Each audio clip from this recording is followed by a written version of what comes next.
Spanish club বুয়ে কর্নোয়ার মালিকানা Lionel Messi কিনে নেয়ার পর সেখানে চলছে উৎসবের আমেজ। পঞ্চম টায়ারের এই ক্লাবটি মেসির নামের কারণে আরও প্রচার ঘটবে বলে আশা দলটির জুনিয়র টিমের কোচ আদ্রিয়ান মন্তেরোর।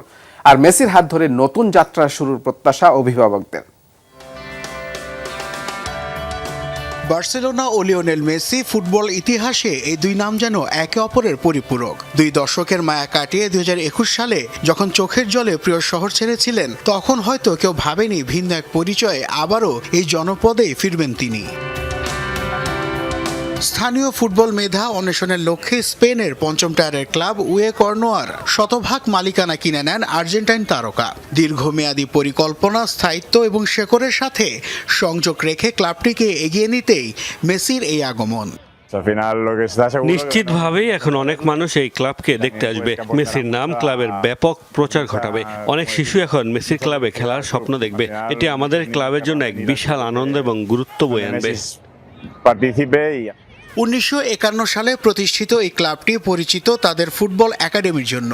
এখান থেকেই উঠে এসেছিলেন আর্সেনাল গোলরক্ষক ডেভিড রায়া এবং মেসির সাবেক সতীর্থ জর্ডি আলবার মতো তারকারা। অভিভাবকদের চ্যাট গ্রুপেও এখন একটাই আলোচনা, তাদের সন্তানরা এখন বিশ্বের সেরা ফুটবলারের মালিকানাধীন ক্লাবে খেলছে। খবরটা আমাদের জন্য ছিল বিশাল এক বিস্ময়ের। আমরা মোটেও এটা আশা করিনি। আমরা যখন খবরটি পেলাম তখন সবাই রীতিমতো চমকে গিয়েছিলাম। বাচ্চারা বিশ্বাসই করতে পারছে না যে লিওনেল মেসি তাদের ক্লাব কিনে নিয়েছেন। তারা ভীষণ খুশি। এখন অধীর আগ্রহে অপেক্ষা করছে লিও যেন একবার তাদের দেখতে ক্লাবে আসেন।